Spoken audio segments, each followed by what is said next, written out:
presentación y menos en esta radio. Pero ya lo tenemos en línea, el ministro de Desarrollo de la Comunidad de la Provincia de Buenos Aires. Yo sí tengo que andar leyendo siempre tu título, Cuervo, porque viste que es como extraño, pero bueno, por lo menos no sos de capital humano, que vendría a ser, ¿no? La otra manera de decir tu cargo. ¿Cómo estás, Cuervo? ¿Todo bien? Todo bien por decir algo. Bueno, por decir algo. A todo esto, todos aquellos que estén en YouTube lo van a poder ver también el Cuervo de la Roca, pues está conectado por Zoom con nosotros, así que tenemos esa doble condición de que lo podemos estar escuchando y también viéndolo. Obviamente se ve el fondo de tu despacho, no voy, digamos, está claro que estás trabajando. Pero bueno, muchos temas, y empiezo por un tema político. Hoy el gobernador Kicillof fue contundente al contestarle al presidente que llamó una especie de rebelión fiscal, ¿no? Pero en general, siempre que tengo alguna charla con vos, vos sos muy propenso a darle un marco, digamos, político a las situaciones que suceden. ¿Qué crees que está pasando, digamos, y por qué de alguna manera Buenos Aires, la provincia o el gobernador Kicillof ha sido como elegido ahora el nuevo blanco del encono del presidente? Mira, yo creo que la agenda de Milei es el caos, ¿no? Entonces, me cuesta ver a veces si hay hasta inclusive un plan, ¿no? Un programa, una estrategia. Sí está claro que él llegó a presidente siendo panelista. Mm, Me parece que debe cambiar a modo presidente porque esa etapa de echar culpas y de opinar de la realidad ya pasó y creo que después de una semana complicada como políticamente, ¿no? Como la que tuvo la semana pasada, evidentemente él es muy hábil en repentizar y en generar nuevos conflictos y creo que decidió salir del fracaso, ¿no? De la derrota tan abrumadora en el Senado con el tratamiento del DNU, generando esta confusión porque obviamente en la provincia de Buenos Aires no hay un impuestazo, bueno, eso lo explicó con toda claridad Axel hoy. Estamos hablando de una actualización que está por debajo de la inflación, salvo en un sector muy, muy pequeño de los grandes aportantes. Más allá de eso, bueno, creo que el presidente sí tiene una gran habilidad para tergiversar los escenarios y lo que ha buscado es cambiar el eje de la discusión política del fin de semana. Cambiar el eje de la discusión política del fin de semana, pero ¿por qué? Digo, ¿de qué quiso salirse en esta última oportunidad, decís vos? Me parece la derrota del DNU de la semana pasada, de la crisis política permanente, no recurrente, porque venía de la crisis de la ley Ómnibus, que en su momento la pretendió saldar con la convocatoria al diálogo o al Pacto de Mayo, que no se la creyó ni él, ¿no? Porque no le pone muchas ganas en ninguna de sus intervenciones, daría la sensación de que alguien le acercó un papelito para el final de sus discursos y también eso está por verse cómo termina. Y evidentemente me parece que desde ya tiene como blanco a Axel, a la provincia de Buenos Aires, porque lo ha elegido desde el primer momento. Y esto es muy grave porque primero un presidente no puede convocar una rebelión fiscal, no puede llamar a violar la ley y además todo esto se viene dando en una supuesta convocatoria al diálogo que tiene como contraparte una agresión permanente del presidente a la provincia y la quita de recursos que le corresponden a nuestra provincia por ley, por normativa y que el presidente viene desconociendo. Sí, vos sabés que hay, una de las cosas que a mí me viene preocupando y mucho tiene que ver con algo que hoy habló Axel justamente y es esto que él denominó el narcocapitalismo, ¿no? La semana pasada yo había, digamos, me habían dado el dato hace como 2 o 3 semanas atrás de que empezaba a pasar que estos comedores y todos los lugares en donde claramente antes recibían ayuda estatal, de golpe, ante la ausencia del Estado, entraban las banditas narcolocales que no quieren que haya quilombo, y entonces empezaban, porque no es que son, ay, re buenos, yo nací acá y entonces los quiero ayudar, sino que en realidad es en contra de su negocio que empiece a ponerse, digamos, la gente mal o para atrás. Entonces, por un lado eso, y la semana pasada el secretario de Seguridad nos dijo lo mismo, que habían detectado llamadas en las cuales los narcos estaban comprándoles antibióticos a la gente del barrio. Vos que tenés acción directa y que tenés, digamos, la trama de cómo están los peores lugares del conurbano, ¿qué es lo que estás viendo en ese sentido? Nosotros también tuvimos alguna información fue en la época de las fiestas de fin de año respecto a que en algunos lugares, ¿te acordás que hubo una polémica en aquel momento porque este, no habían repartido las cajas navideñas, ¿recordás eso? Bueno, en algunos lugares no llegó de Nación, ¿no? De Nación. En la Sí, provincia de sí, Buenos sí. Aires sí lo hicimos, obviamente. Nos había llegado este tipo de hechos donde, bueno, sectores del narco habían financiado este repentino corrimiento de la cobertura del Estado Nacional. Muy puntual, no algo muy masivo, pero empezamos a tener señales. Bueno, a ver, dos cuestiones. Una, hoy la provincia de Buenos Aires está haciendo un esfuerzo inmenso para cubrir ese corrimiento, por supuesto con las complejidades del caso, y más allá de eso, del esfuerzo presupuestario que estamos haciendo por decisión del gobernador, eh, yo creo que es un debate que tenemos que dar porque es muy suspicaz, ¿no? En la historia argentina hubo muchos ajustes, pero nunca uno tan brutal, eh, diría, tan vertiginoso y sin ningún tipo de compensación, ¿no? Me parece que siempre existió en cualquier programa de estas características algún tipo de asistencia del Estado o red. Acá no. Entonces, pareciera como que lo que están buscando es tercerizar, ¿no? Es sacarle al Estado esa función de contención y que lo haga otro. Bueno, ese otro, si nos ponemos a buscar actores, en la Argentina de hoy no sería otro que el narco, entonces es peligrosísimo. Claro, eso te iba a decir, es cierto esto, o sea, no es la primera vez que enfrentamos como pueblo una, digamos, un intento de ajuste brutal. Sí, posiblemente sea la primera vez que es un ajuste sin contemplación de, bueno, los que quedan al costado, al margen, ¿no?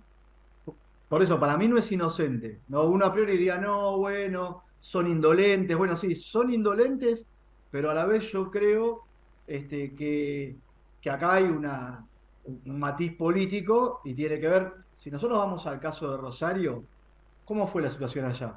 En una provincia donde se le disputaba el territorio al peronismo, sectores políticos demás que quizás no tienen una inserción territorial, en algún momento entendieron que hacerle daño al peronismo iba a redundar en una ventaja política. Me parece que, bueno, permanentemente también se está planteando eso. Hay sectores que lo plantean hacia la provincia de Buenos Aires, ¿no? Y la verdad que yo creo que quiero advertir, después del peronismo no viene, digamos, una fuerza nueva, renovada y el paraíso. Después del peronismo o de las fuerzas que tienen inserción territorial, si se ataca a esos sectores, lamentablemente ese vacío lo ocupan, perdón, estos sectores absolutamente reñidos con la legalidad. Obviamente, de eso se trata y, digamos, y dejar esto al costado. Ahora bien, si vamos a lo político, ¿no? Concretamente y más allá de lo que sucede, digamos, en la provincia de Buenos Aires, ¿cómo estás viendo vos la posición de los gobernadores en general?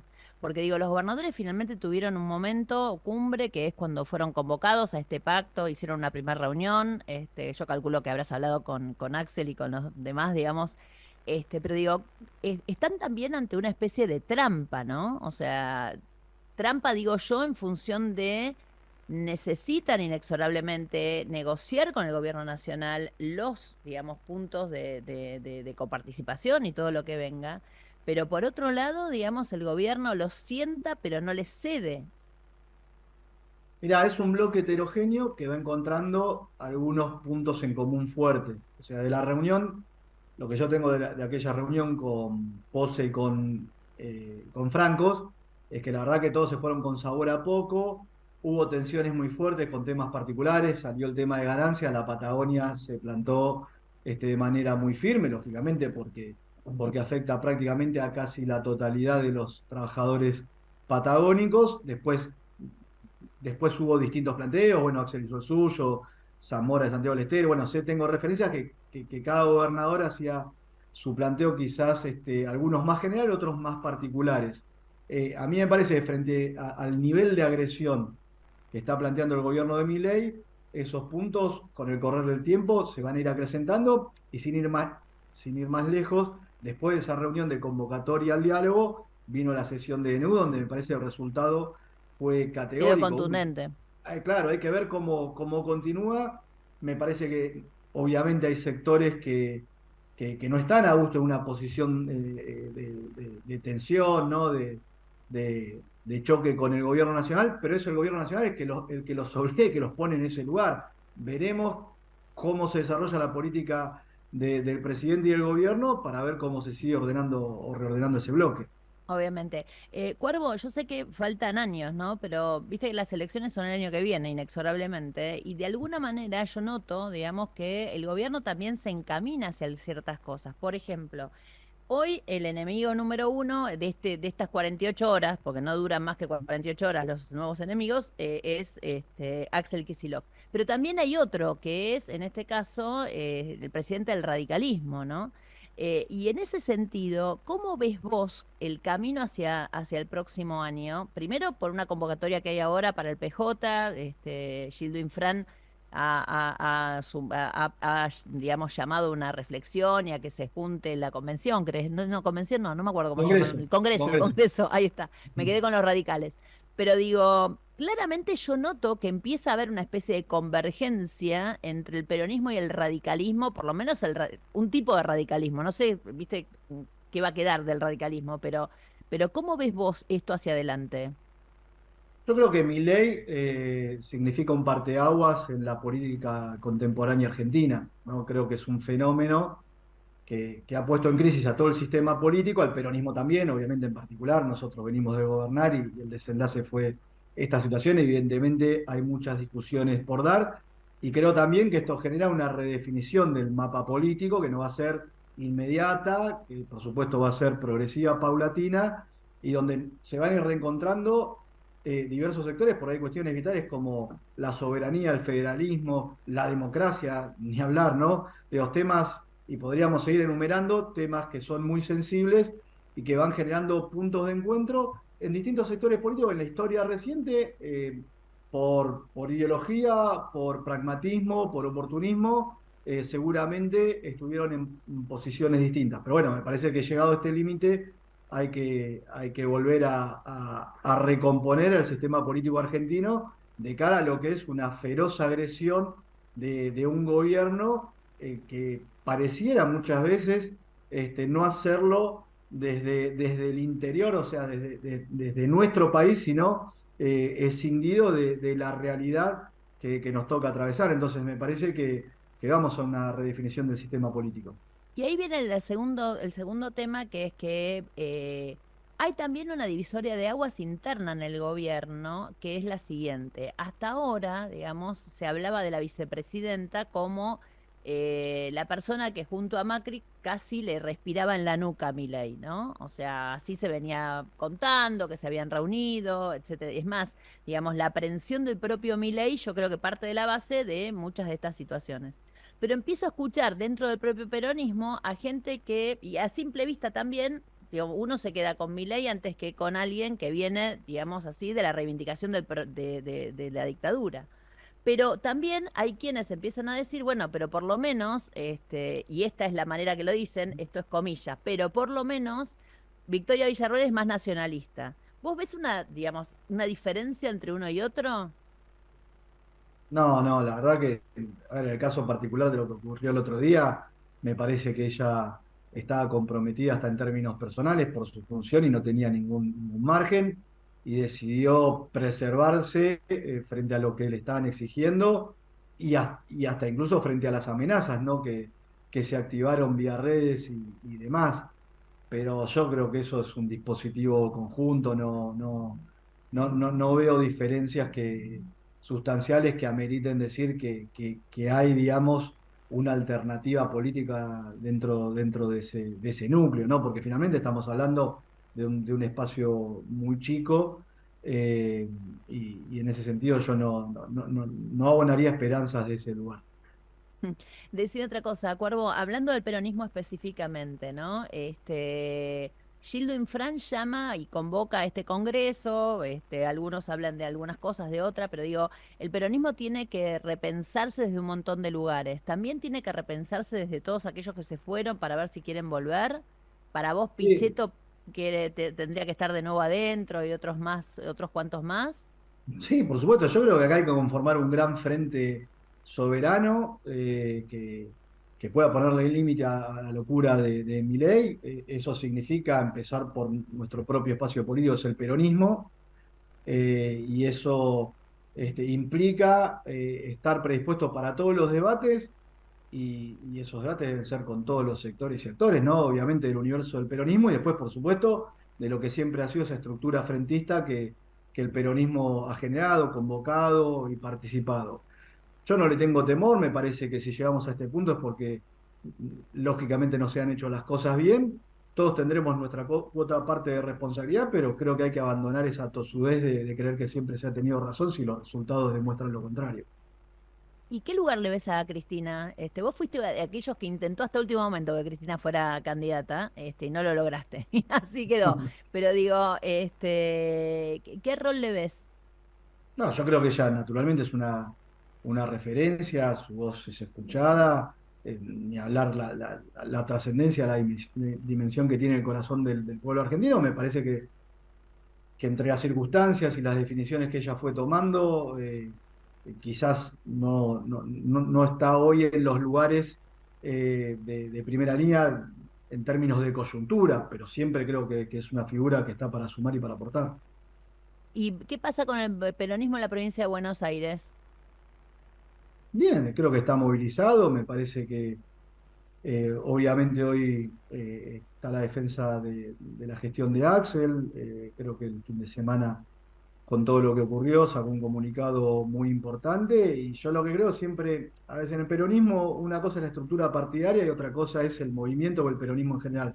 Para mí, tanto en la provincia como a nivel nacional, lo que tenemos que hacer es convocar a todos los sectores, porque las estructuras partidarias tienen una dimensión, un límite. Obviamente el Consejo Partidario tiene 48 integrantes a nivel provincial y 70 y pico a nivel nacional. Obviamente no se pueden contener ahí todas las expresiones de la diversidad que contiene el peronismo en general, y me parece que hay que poder convocar a todos esos sectores en espacios o estructuras más amplias. Queda clarísimo. Cuervo, por último, vos confirmás que, por lo menos por parte de Nación, no está llegando ningún tipo de alimentos a los comedores comunitarios, ¿no? Eh, bueno, ellos lo han planteado en términos prácticos a este ministerio, al Estado provincial no le transfirieron un peso en lo que va de la gestión. Sé también por hablar, mantuvimos una reunión días pasados y vamos a volver a tenerla este miércoles con ministros de Desarrollo Social de las otras provincias. Está en una situación muy similar. Y bueno, sí, lo que estamos haciendo es un esfuerzo muy grande nosotros. Eh, este mes hubo un aumento en todo lo que es la política alimentaria escolar, lo recordaba el gobernador hoy a la mañana, de 27.000 millones de pesos mensuales. O sea, pasamos de 25.000 millones de pesos mensuales, perdón, pasamos de 27.000 millones de inversión a 52.000 millones. La semana pasada aumentamos las asistencias en los programas y en las becas del organismo de INIES, pasamos de una inversión mensual de 5.000 millones de pesos a 10.000 millones. Bueno, todo esto se hace en un contexto donde inclusive la nación priva a la provincia de los recursos que le corresponden, y además de todo esto, en los comedores comunitarios que sostiene este ministerio en la provincia de Buenos Aires, comen aproximadamente 1.500.000 bonaerenses. Así que bueno, y en la política alimentaria escolar hay más de 2 millones de beneficiarios. Así que bueno, haciendo un esfuerzo para tratar de paliar esta situación. Decime una cosa, lo que manda, hay que decirle esto para que la gente lo sepa, ¿no? Hay chicos que se llevan del colegio la caja o la bolsa, digamos. Es el módulo extraordinario para la seguridad alimentaria. O sea, se desayuna, se almuerza y se merienda en la escuela. Bueno, esto según los turnos, hay chicos, viste, que van Todo el jornada día completa, o 5 horas. otros no.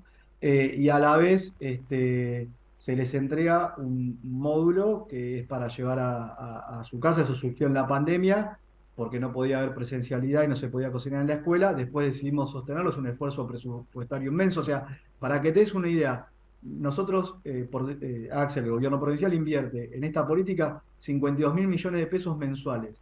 La nación, Petovelo, para todo el año, para todas las provincias, presupuestó 47.000 millones de pesos. Es menos de lo que invertimos acá en un mes, es menos de lo que había proyectado Sergio Massa allá por agosto septiembre, cuando se presentó el presupuesto, que no se trató nunca y que después, bueno, fue prorrogado el del año pasado por mi ley. pero te diría que es prácticamente la mitad de lo que había presupuestado Sergio. En aquel momento estamos hablando de otra era geológica, ¿no? Porque en el medio hubo una devaluación de Es 118%. impresionante y una inflación de otro tanto. Vos me decís entonces que la nación tiene para todo el año, para todo el país, menos que lo que ustedes reparten en un mes. Exacto, O exacto. sea, no me entendí bien. Sí, sí, sí, así es, así es. Realmente increíble. Cuervo, muchísimas gracias, ¿eh? Era el Cuervo Larroque.